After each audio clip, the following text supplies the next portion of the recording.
official story of St. Petersburg goes like this.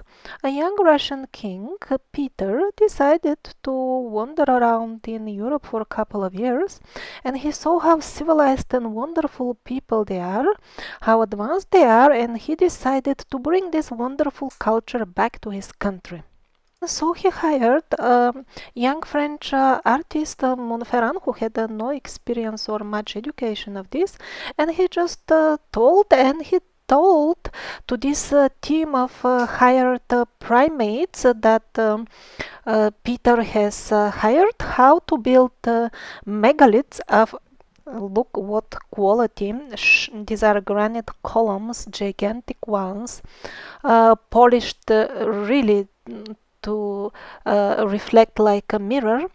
So the mammals could build such things, moreover, in a perfect antique style. Now, I'm having a doubt that mammals without any education and tradition could build such things, because this is what builders nowadays make after going few years to specialized school. Now, this modern piece is from this very same St. Petersburg, and is built by descendants of the very same people who supposedly some 200-300 years ago built the wonderful palaces. This is an old house in St. Petersburg, and the mammals just saw a sketch and made really like a replica of what could be seen in the Greek temples. Here are some walls from St. Petersburg. They look one-to-one to this wall in what we call ancient Greece. On the left is a column from Baalbek, and on the right is a St. Petersburg column. People nowadays admire the miracles of the ancient polygonal megalithic masonry in exotic places, but for the mammals in St. Petersburg, this was just children's play. Polygonal masonry is everywhere. These are images from St. Petersburg only. This is not Peru. And this is not one of the ancient Egyptian megaliths, it's on the inside of one of St. Petersburg forts. The interiors as well consist of massive monolithic blocks, absolutely gigantic. You just whistle to a mammal and everything is done in no time, just like this. Now, these were the grandparents of the mammal, but it seems something went wrong in the lineage with the genes, because when the children of the mammal tried to repair the walls left by their parents, this is the pathetic result.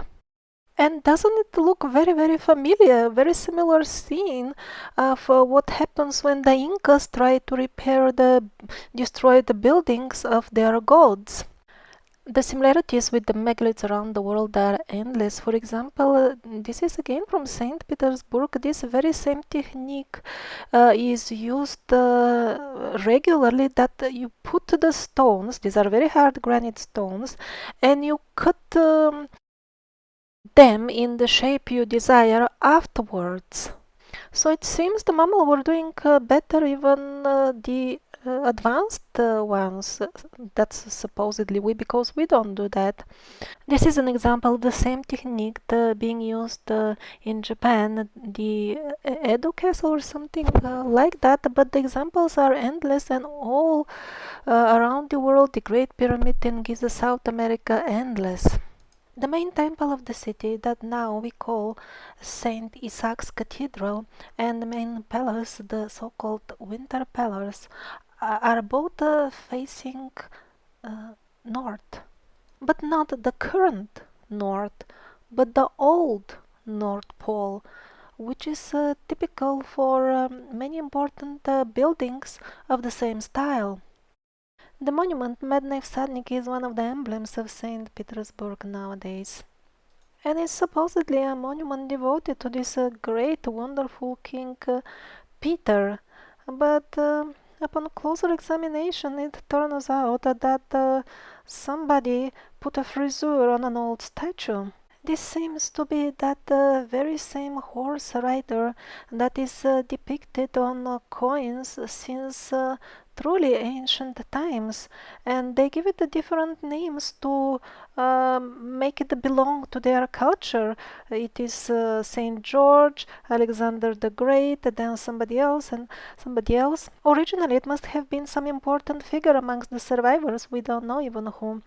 But there are signs that the head has been replaced, and also the very posture. It looks like a person using a spear. Just the spear has been taken away, of course.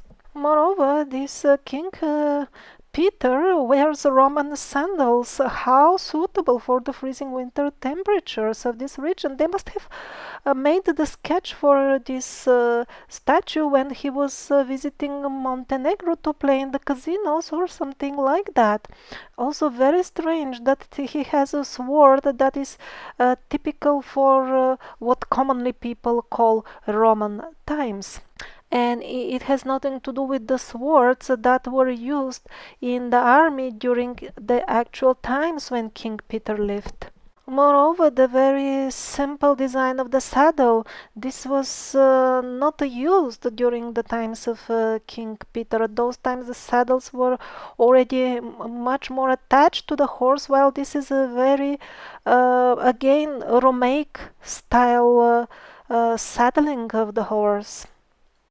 So they just changed the head of the old statue, put an inscription Peter, and so it became a brand new statue of King Peter that they're assuring us it was done on his time, and they're even giving us details who and how casted it and all that. The entire city of St. Petersburg is just full of Romaic style statues. So what to do with them? They can't do so much work to repair the heads of all, so they just change the name. And look at this. This is supposed to be some Russian general 200 years ago in full Romaic outfit and naked belly, and I really don't know. And at least for the main monuments they could hire people to write lies, but for the minor ones like this monument of General Suvorov, they didn't even bother to write a fraudulent story. They plainly said they found it in the fields. Even in the official version, this statue was found on the field of Mars. Well, most probably this is a statue of Mars indeed. But we are supposed to believe that, I don't know, it grew on a bush and it had the shape of General Suvorov, or I don't know what. There are some seriously heavy megaliths in St. Petersburg that place serious questions. Alexander Column is famous as the largest freestanding column and the largest column in the world made out of a single stone slab. Some 62 meters high, 3.5 meters in diameter, and weighing nearly 700 tons. But the huge columns throughout the city are just many of them. These are the ones from St. Isaac's Cathedral, much smaller than the Alexander column, but just get an idea of their size compared to the humans next to them. And these are on the top colonnade of the St. Isaac's Cathedral. I have asked in a video months or weeks ago, I gave their dimensions. Do we have a technology that nowadays is able to lift and fix columns with such a weight at such height? Because I heard journalists commenting that we still don't have such a technology, and I have received no responses at all from any builders who would suggest that we have such technology even nowadays for working with such columns. And yet we are offered to believe that in the very recent past the mammals erected these columns just with ropes and bare hands. These are illustrations of the official version of how the Alexander column was erected within 2 hours, believe it or not. Nowadays, there was a Soviet Union rocket waiting somewhat less than the column, and it took them many hours to put the rocket in upright position using most advanced for us technology, and yet using ropes they did it within 2 hours. Or in Turkey, they were erecting some sort of satellite tower or something of almost the same weight as the Alexander column, and it took them 2 days, again using modern equipment. And by the way, the sheer weight of the column, almost 700 tons, makes it quite ridiculous to suggest that this could be installed with the help of ropes. The famous Russian writer Alexandra Lorenz, she took some time and she made research into strength of different ropes, and she found out that for make this hypothetic fantasy system of ropes as depicted on these fantasy illustrations, they would need to be 36 centimeters wide. I mean the diameter of the rope.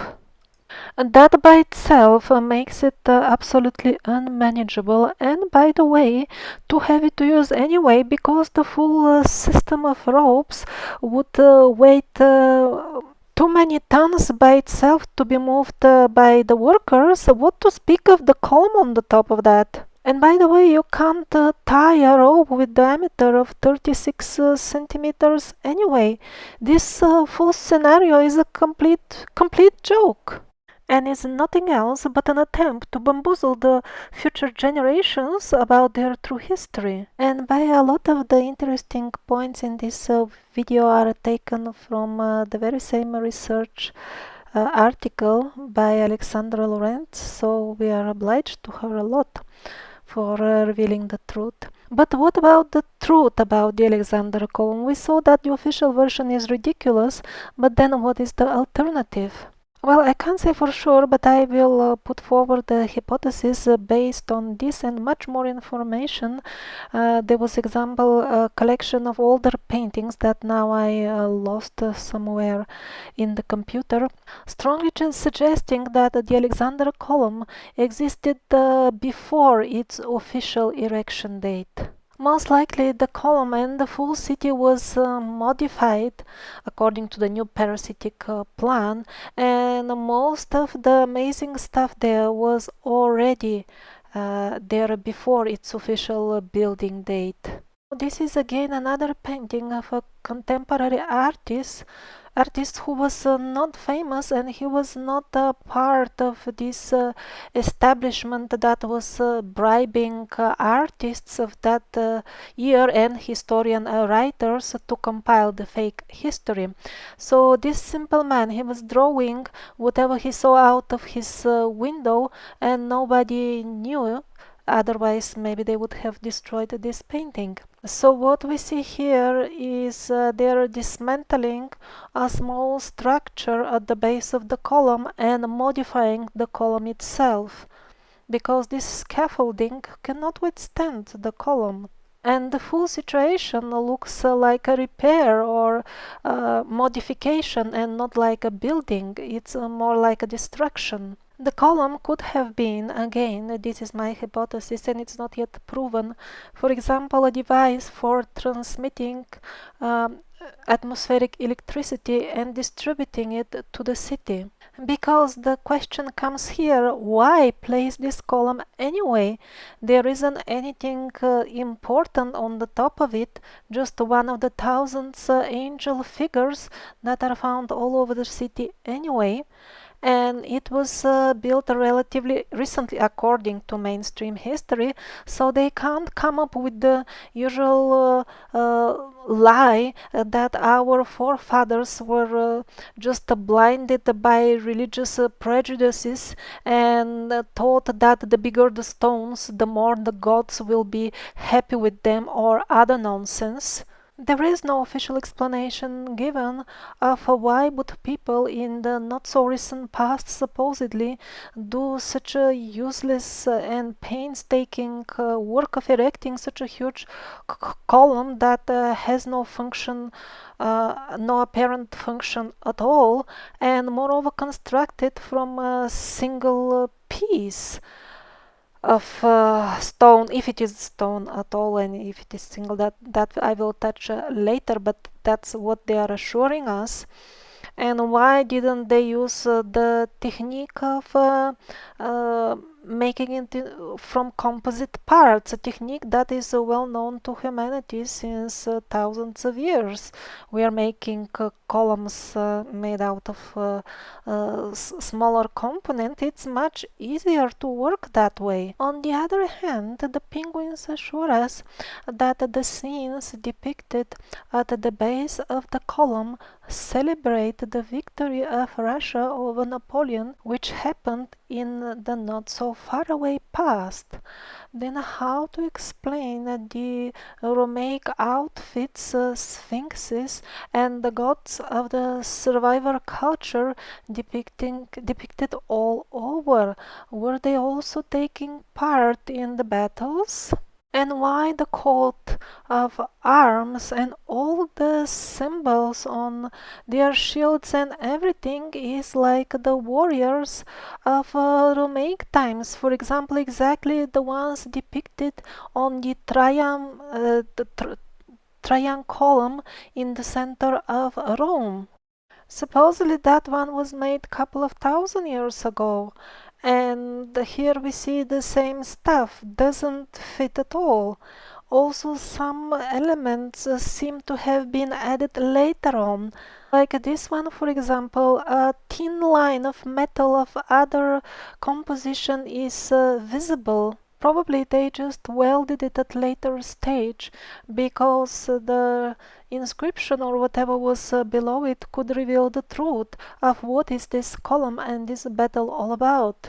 And just to wind up with the topic of the free electricity from atmospheric electricity that I'm suggesting, if the Alexander column was initially made to distribute it, then all these antenna-like devices that we see on some old depictions, they would nicely fit in the full systems. Then they would be the receptacles for such an electricity.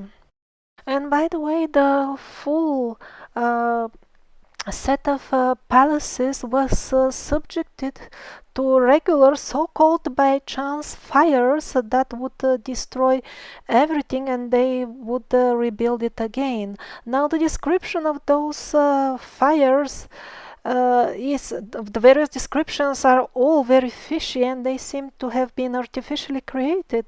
I don't know why, but probably it could have been to erase the memory of whatever technology was still there left from the survivor times, and to substitute it gradually with each subsequent fire with something more primitive. Indeed, there are old texts suggesting that the very residents of the palaces themselves commented that every time the palace is worse when they make it, when they renovate it. It shouldn't be like that if the official history is correct, because they should have been progressing at that time instead of going down, and especially the situation as they presented in Russia at that time to us. Apparently, some very strong spirits took part in the creation of these architectural masterpieces of St. Petersburg. Like, for example, Augustin Bicantor. The mainstream thick books about the history of St. Petersburg assure us that he took very active part in the erection of the Alexander Column, which is a very fascinating story because he died at least 10 years before the column was erected, according to the very same mainstream history. Situation is not less weird with the other main characters of their historic fairy tales. For example, we're supposed to well, believe a little bit that this is the grave of the famous architect Montferrand who made it all happen and showed those sketches to the mammals. Well, actually, this is the only thing left from him, and it is a hypothesis that this is his grave, and the hypothesis is based on the fact that the letter M is engraved on this gravestone. Otherwise, he did not have any family, descendants, friends, relatives, or anything that he would leave any personal belongings or any information of how St. Petersburg was built or anything of this sort at all. And not only him, all the main builders and people concerned or responsible somehow, none of them has family alive. I mean, this is weird. If it would concern one or two people that participated in the full thing, it wouldn't be weird. But when all of the main characters are some sort of phantoms that didn't leave anything substantial behind, one starts questioning, did these people really exist? Or if they did, was the story like this, or what is happening actually? And this episode now is kind of a continuation to one of the previous episodes about Tartaria, where I showed how foreigners took over the academic circles in Russia completely and totally. They took 100% over the history department and started creating whatever history suits their plans in some way, and forging in this way the history of St. Petersburg is just one small part of their overall plan. So all of the engineering sketches or what, I don't know, or maybe they were not, because they told us they worked only with intuition, how all these parts matched with each other so perfectly. I mean, look at this table, it's polished with digital accuracy. This is absurd to be made only with intuition. So anyway, all the plans and information about technology, it's all gone from Russia, but Montferrand, mainstream history is assuring us, went back to France, and he published this album where there were 24 illustrations as well about how St. Petersburg was built. And this album is now the most authentic and most respected source of authentic information of how St. Petersburg was built. But when starting to think about what we see on his illustrations, we're quite confused. Like, this is, for example, supposed to illustrate how they chop off the boulder from which they would make the future Alexander column, supposedly. This is what we see in the details. A man is inserting a long rod in the stone. Well, how do you do that? There is no description. Currently, we cannot do that. We cannot just put 2-3 meters high nails in the stone and then chop it off. And if indeed Montferrand was a builder himself, why wouldn't he share with us how did they do it? And all of his things are like this.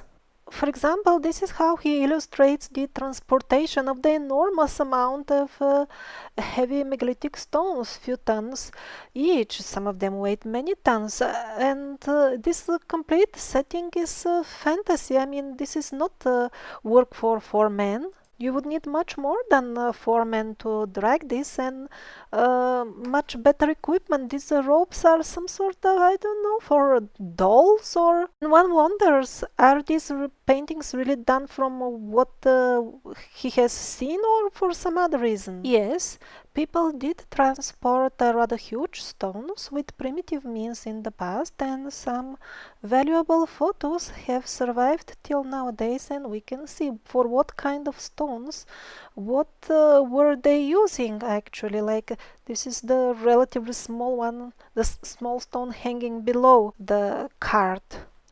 And this is probably the best one, because it shows the same size stone like the one on Montferrand's photos, and you see how many buffaloes are needed for its transportation.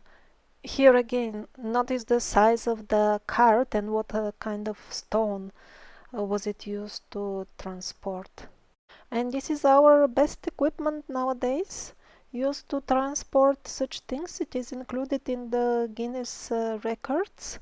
Look at its monstrous size, and still it can only lift half of the Alexander column as its maximum allowed load. And this is a fairy tale illustration of how they supposedly loaded the Alexander column, which, according to some description, was not even completed at that time, so could have weighted, according to them, some up to 1,400 tons.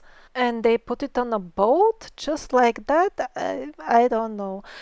If we speak realistically, these are some pictures when they were transporting a real Egyptian obelisk weighing only 244 tons, and very special arrangements needed to be made.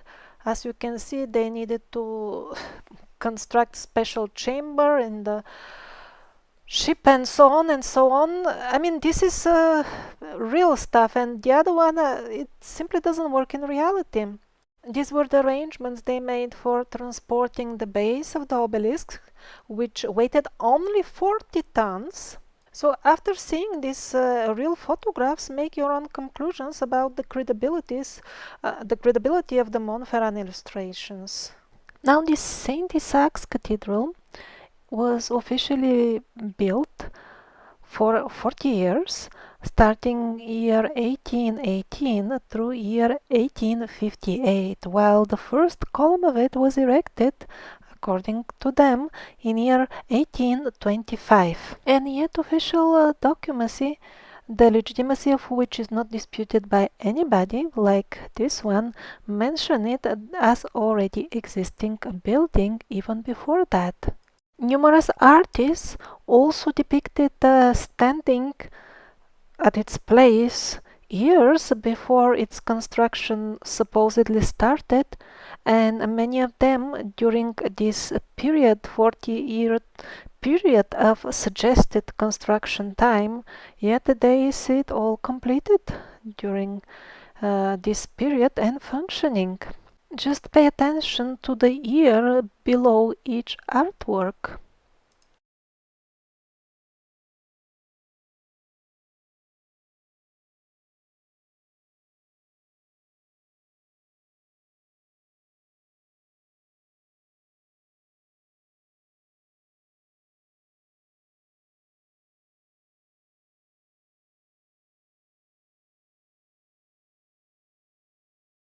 And this is what Montferrand sees. The others see functioning cathedral, and Montferrand sees scaffolding and construction site. Whom to believe?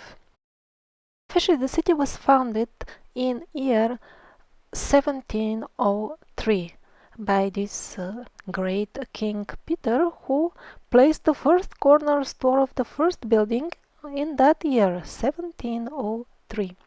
And these are the official old maps of the city. Official means they are made relatively recently for the purpose of putting them in the history books and the textbooks. Pay attention at the dates. I mean the year which they supposedly depict.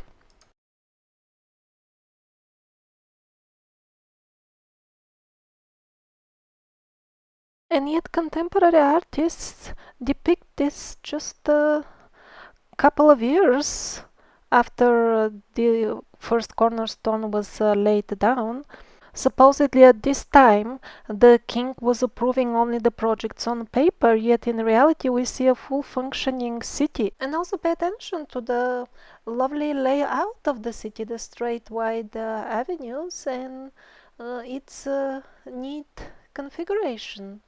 Now this is a very interesting actual old map where they call the place Tartarskaya Sloboda, which means free place of Tartaria. So most likely what happened actually, this was one of the last strongholds of the free Tartars, descendants of the survivors.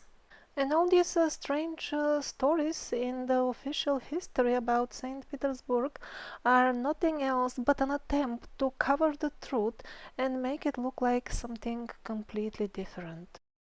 Out of all the illustrations in the Monferrand album that he published in Paris, this one seems to be the only one of some value.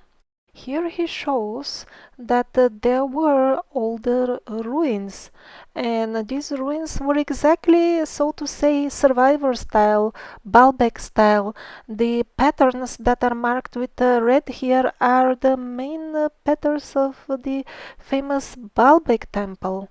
They are not in the official history, but there is confirmation of older ruins. Now this is from Saint Petersburg. In the rare cases, when one can get a glimpse what is a few meters below the surface, that's what they find. It's a quite fine quality of letter carving here. And at other places as well, below the foundation of the building, something else ancient looking sticks out.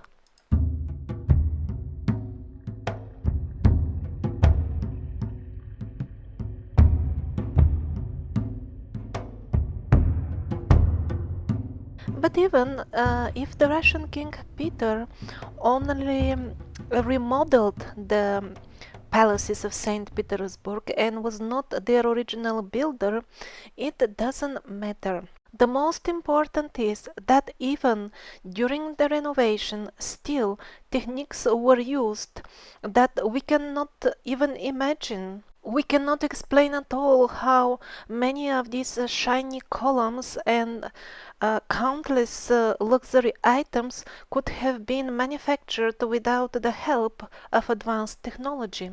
And that questions not only the validity of the mainstream history, but also the validity of the most popular um, model of history suggested by the alternative researchers, who usually think that there was an advanced ancient civilization that got destroyed by natural disasters some 12,000 years ago.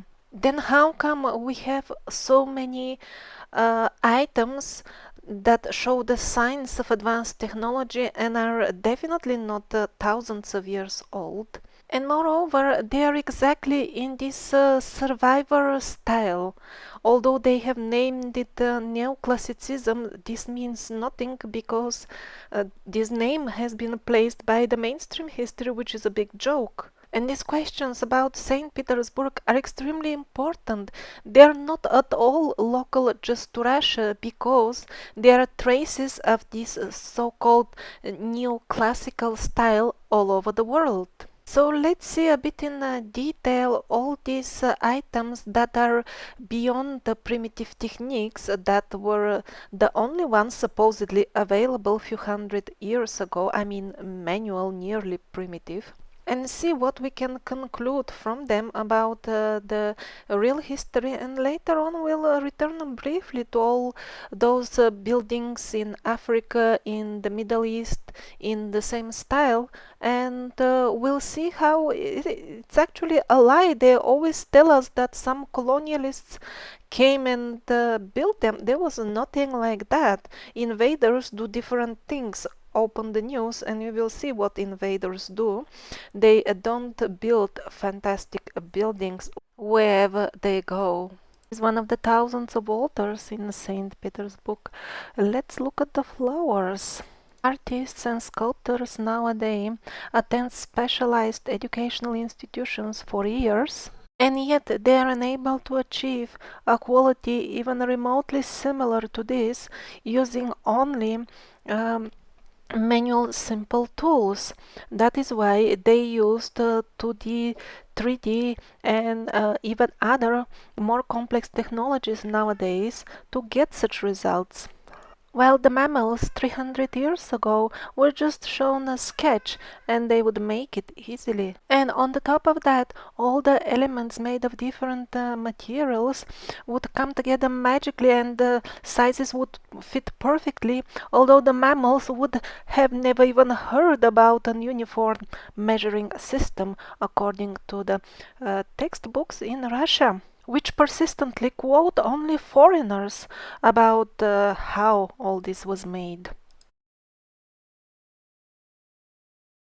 Gigantic vases of stunning qualities are found all over the palaces. In some cases, the vases are bigger than the doors of the rooms where they are situated. Yet the penguins assure us that they were manufactured by this and that worker and then they were brought to the site, while some photos from the restoration team suggest a completely different picture, that they were cast and maybe cast on the spot. That's why they're bigger than the doors. This picture suggests that actually the mammals knew recipes of how to cast out of materials that are very similar to natural semi-precious stones. But I think we're just being lied about all this so that we are not aware that very recently people knew of such recipes. Now, statues are like this are numerous and they place many questions. For example, on his special collar inside, it is also perfectly polished and smooth.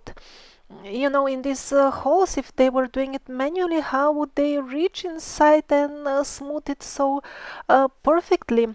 And also on a bit upper, there are still drill holes visible, while we're being assured that the mammals didn't have any tools at all.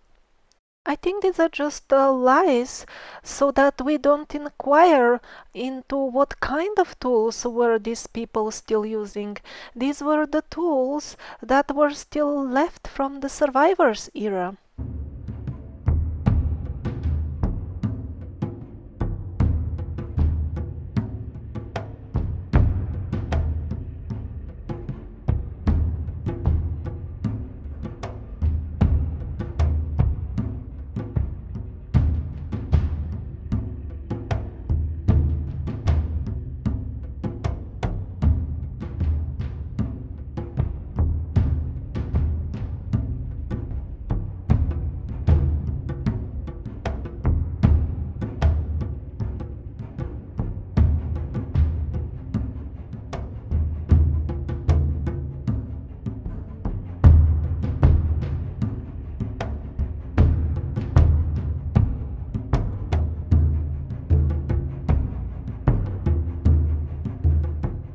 Now this is a remote and an important location in the outskirts of St. Petersburg, and the material is what appears to be an extremely hard black variety of granite. Now to achieve this quality using only manual tools is quite insane. I mean, you would need a factory working couple of years only on the elements of this, and it's even double. But if you cast this out of geopolymer, yes, then it is relatively easy and fast to accomplish. Some of the columns give the impression that they would be solid, at least somewhat solid inside. Others are definitely hollow, or at least partially hollow.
history of building techniques assures us that the hollow columns technique is a relatively recent invention and should not have existed few hundred years ago. But here it becomes obvious that this history of building is not meant to inform people, but it is just another tool to used to artificially reinforce and provide fraudulent evidence for the fraudulent mainstream history and nothing else. Also, the penguins who write the so-called history of building techniques pretend not to notice that many of the columns in St. Petersburg have horizontal stripes of various colors, which strongly suggests that they were cast at some point out of geopolymer, and this is not a really and fully natural stone. Yet one more evidence that the culture that built St. Petersburg was the same one that built all the various so-called very ancient megaliths all around the world. The technique is very similar. Or even if the stripes are left by some special tools, still the question remains why we don't know anything about these tools and why the textbooks tell us that the monkeys had no tools at all and did it all with intuition.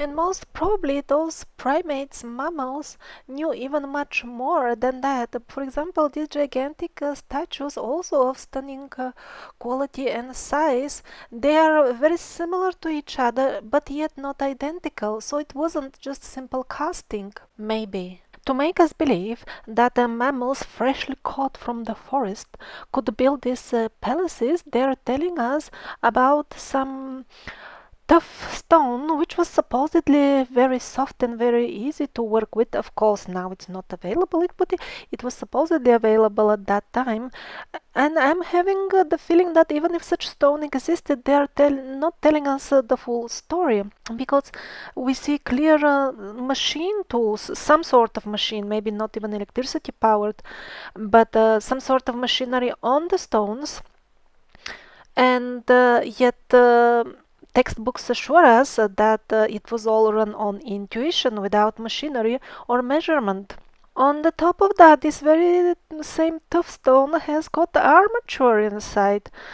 Oh, that's amazing that it grows like this in the fields with the armature inbuilt in it. Isn't it amazing?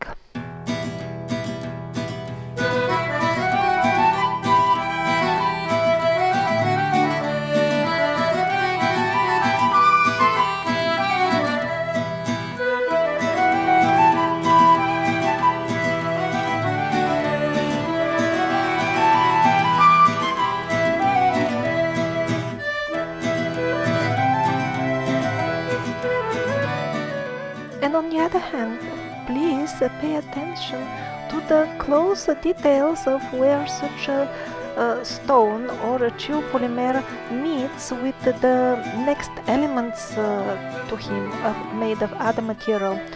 One clearly sees how the soft mixture was not properly shaped at the very edges where the instrument wouldn't reach easily, and that's where it transpires that in these cases this was cast out of geopolymer, and it's not a natural stone from the woods, as they say.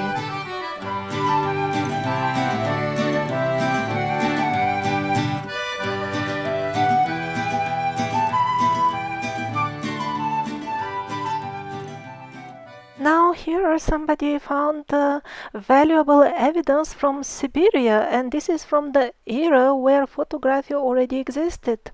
Now this is what people were making at that time, and we are tamed always to immediately say, oh, this is a stonework. But on the next shot, the truth transpires. Here they are caught on photograph how they are casting it out of geopolymer. They sometimes fail to clean up everything in their endeavors to cover up the real history. And this could be yet another old, very valuable painting, that illustration that they have not removed by mistake, and which could be very well showing how they are casting out the columns of the palaces in St. Petersburg. Because this is an authentic old illustration, and it is still part of the official collection that shows the building of the palaces or their remodeling, whatever it is.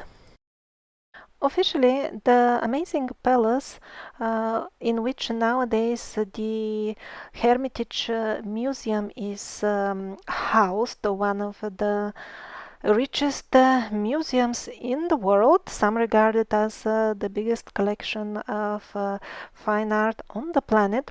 So this was officially built within 8 years. And so many people believe this, although nowadays we, the so-called advanced ones, cannot complete anything of this sort within 8 years at all. And a good comparisons would be the stadiums that are built especially for the Olympic Games. They cannot compare neither in terms of size nor in terms of complexity of work with the vast complex of palaces in St. Petersburg.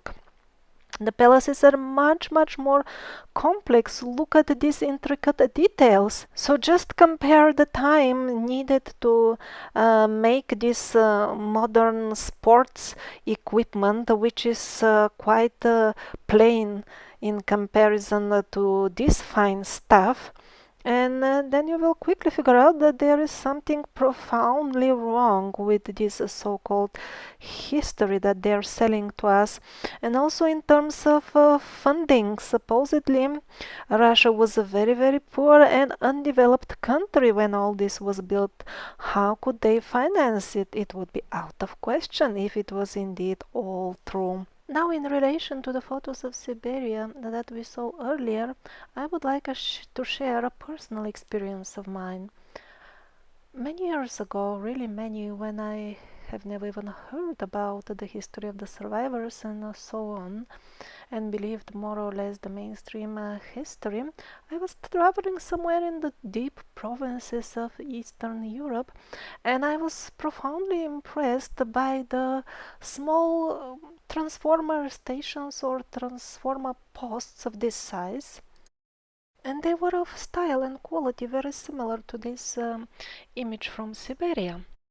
But I didn't know about the Siberian photo at that time, and I felt as if I'm in ancient Egypt. I thought, well, it would be very nice. How could one build actually a house like this? There should be some sort of technology that we know of, and why are we always talking that the megaliths of Egypt are a mystery when we're building the same nowadays?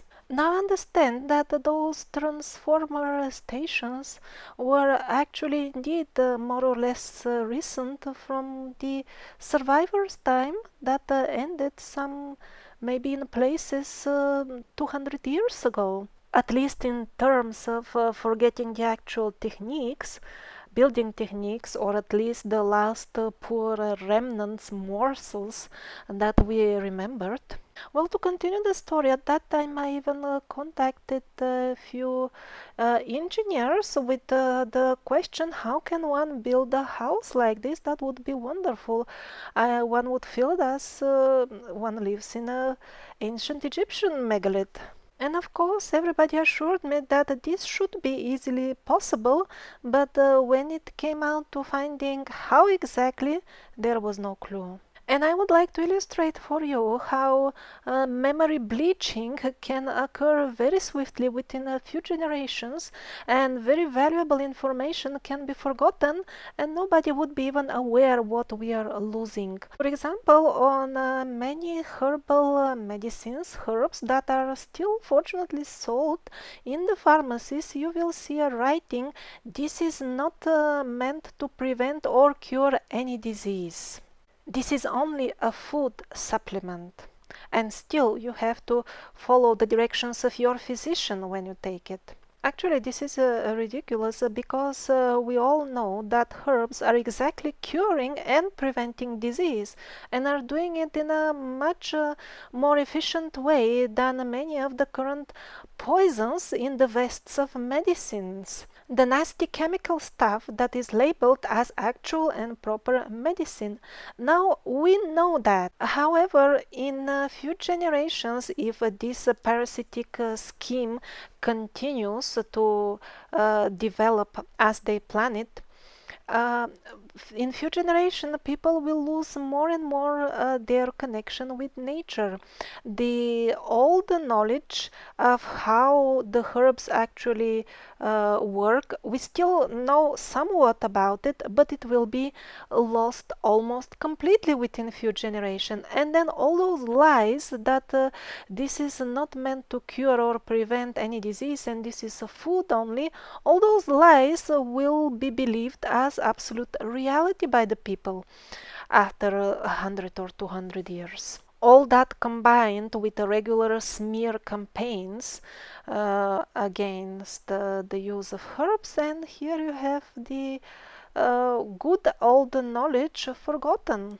So the same was the case with the building techniques. People had much better and ecologically friendly building techniques, but gradually they were put into the modern of that time building. Many people should have been aware that the modern is worse than the old. Many must have protested as well. But what do we know about it nowadays? Nothing. In the same way as people in 200 years may be given little information about the protests nowadays that are going on against this smear campaigns of herbs and nature cure.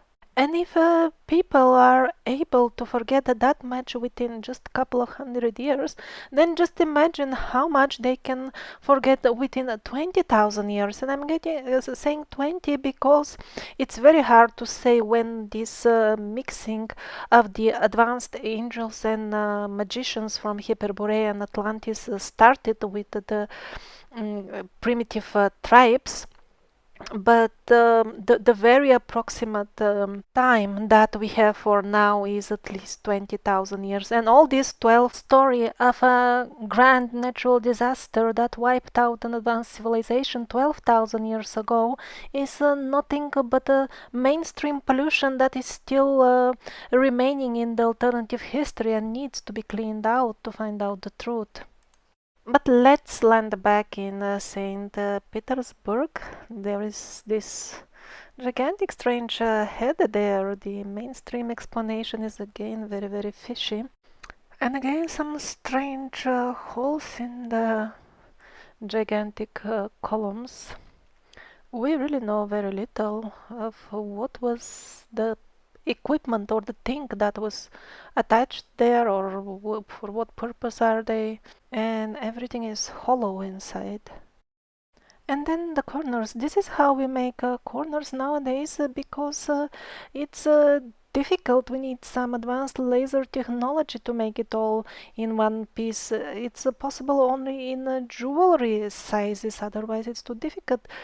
Yet they made it in a completely different way with surprising ease. The examples of internal corners with excellent quality of work are endless.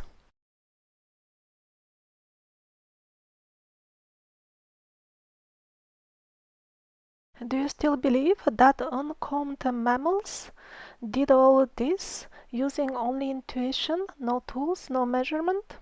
The yellow arrow shows the old stuff done by the mammals, and the red arrows show what we could do, how we renovated it. Well, maybe they are monkeys indeed, and we are the monkeys to believe the mainstream history. If indeed the level of technology was as it is suggested by the mainstream history, this is the quality of the art pieces that we would find only. This is fully consistent with the picture that they paint of those times. And such artifacts do exist indeed, but along with them there is a completely different class of artifacts, and they are not at all reviewed by the mainstream history. We are being assured that all the tiny metal rings of which this vest consists are manually made by blacksmiths in a very primitive way. But then how come all the rings are absolutely identical? This is impossible without machinery. And really, was somebody that crazy to spend their time chiseling the name of the manufacturing unit on each and every tiny and small ring? Were they using a needle as a chisel? This is insane. The original architects glorified the old gods, the true guardians and well-wishers of the human race. But during the subsequent numerous modifications, this was largely replaced by Masonic symbols, and so our true history was hijacked. Just here and there a few places remained untouched, and we get an idea that the palaces were quite different when originally designed. But many of the large statues that are difficult to replace are still there.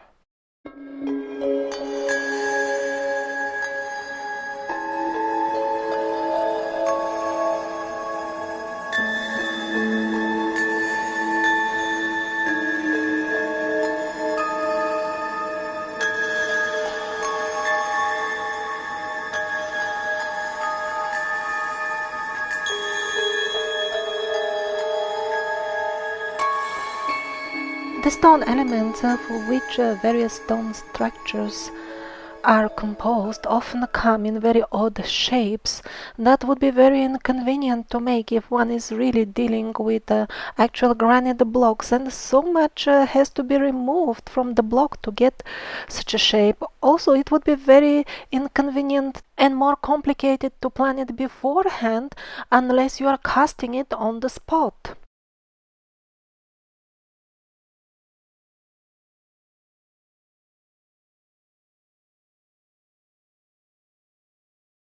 Also, some materials seem to be a bit odd, like this one, for example, looks like the red granite, but without the darker grains, so maybe in this mixture they simply did not put grains. All the brothers of this one are actually cylinders standing upright, but this one was maybe too soft when they removed the mold, or again the mixture went wrong.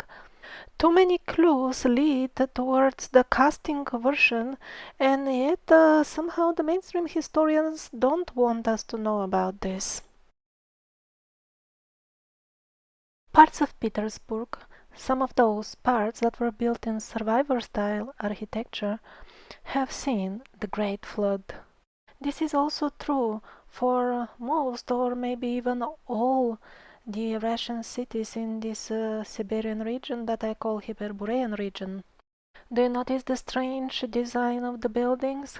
Half of their windows buried in the ground?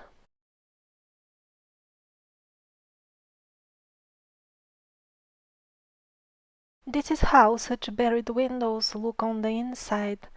They were not originally meant to be like this. These were proper buildings. Their first floor was above ground level. Look at the building on the right side. Only the tops of the arches are sticking now above ground, and this was a proper first floor in the past.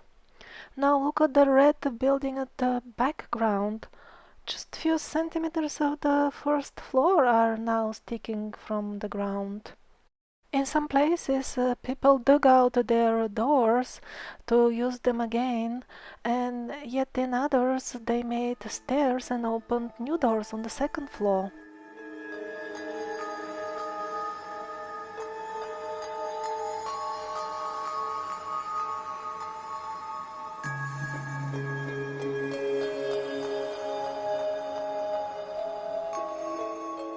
Mainstream historians are trying to assure us that all this thick layer of mud, clay, is a cultural layer, they call it. Supposedly, it never crossed people's minds to sweep their street, and eventually, dirt, the dust outside, took over their houses to the extent that covered some of them completely. This is ridiculous. For example, this happened when one of these buried buildings gave in and a hole opened in the street.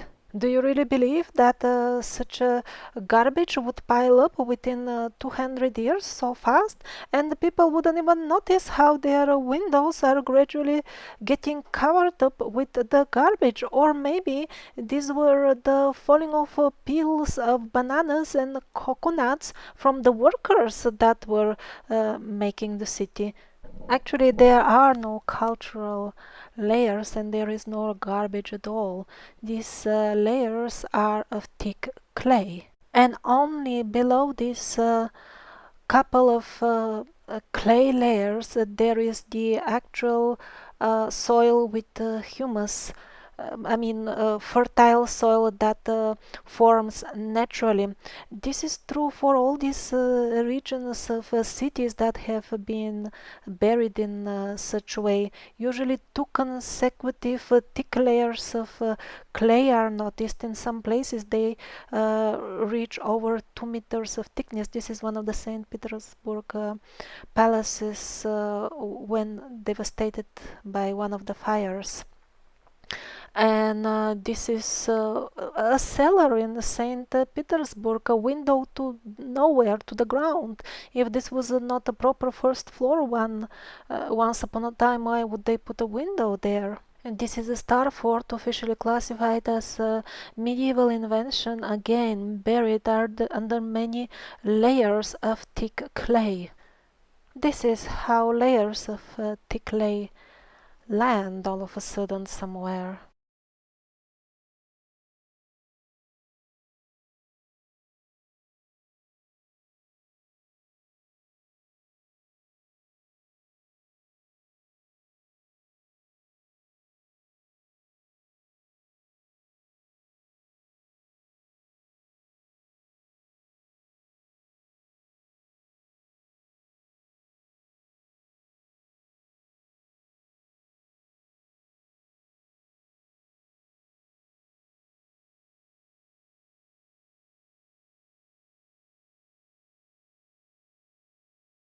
And interestingly enough, all the old drawings of St. Petersburg depict the city with the first floor already buried in clay.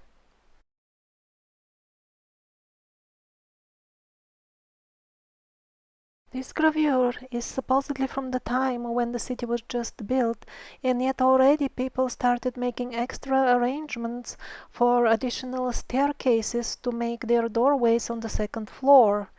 All this is yet another reason to believe that St. Petersburg was not built by this King Peter, but was just remodeled.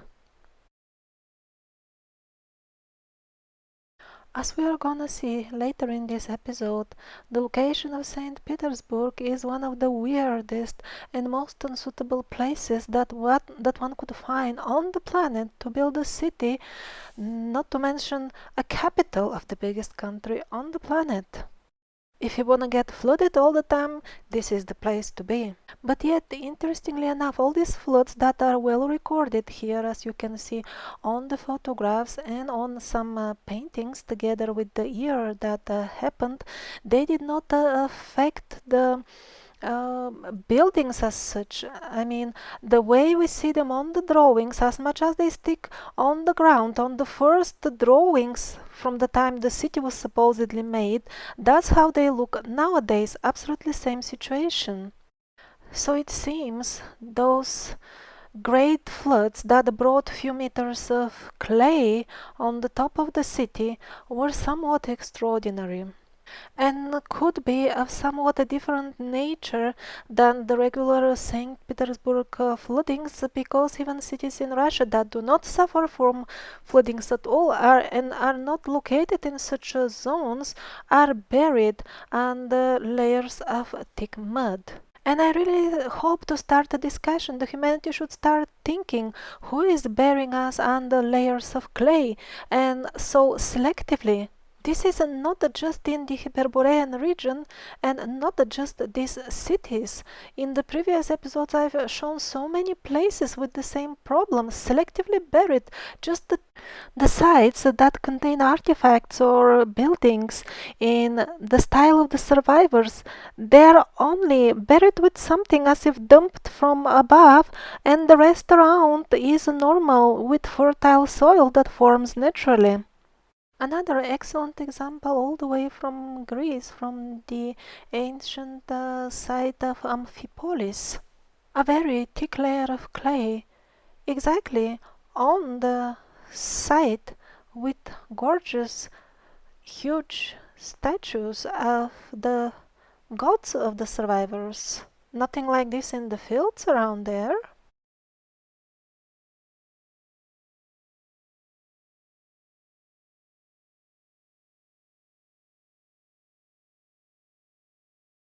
But let's get back to the Hyperborean region and see some of the actual artifacts that archaeologists have found under these thick layers of mud. They found coins. Look at the year of the coinage. So just 200 years ago, 2 meters of clay landed upon the land, and this is nowhere in the historic records. Well, bravo! And that is not just one location. These are hundreds of big cities in Russia. This coin also, year 730, is it 4 or 1? Or 1731, according to the newly imagined history. Well, it doesn't matter in any case, this is some 300 years ago. And they also find a pipe system that could not have functioned under freezing temperatures like the ones you get now in the region. So it was designed to function in some other weather. This will be a very useful fact in one of the future episodes when we are gonna reveal the frauds about the very ancient Ice Age. Also, they find wooden structures that are amazingly well preserved, and yet they try to date them as something very ancient, very strange. And this is what they find along such platforms, and that's how they date them. They find such things there as well, somewhat Egyptian looking. Strange that they didn't bring the Egyptians here in their hypothesis as well. And most amazingly, although the excavations were done during summer, this is what they uncovered. They found a layer of snow and ice below the layer of clay. This is quite amazing. I don't know how would you interpret that, but I myself see as a possibility that all these events happened really suddenly, and that's why this ice and snow could remain preserved in such a pristine condition till now.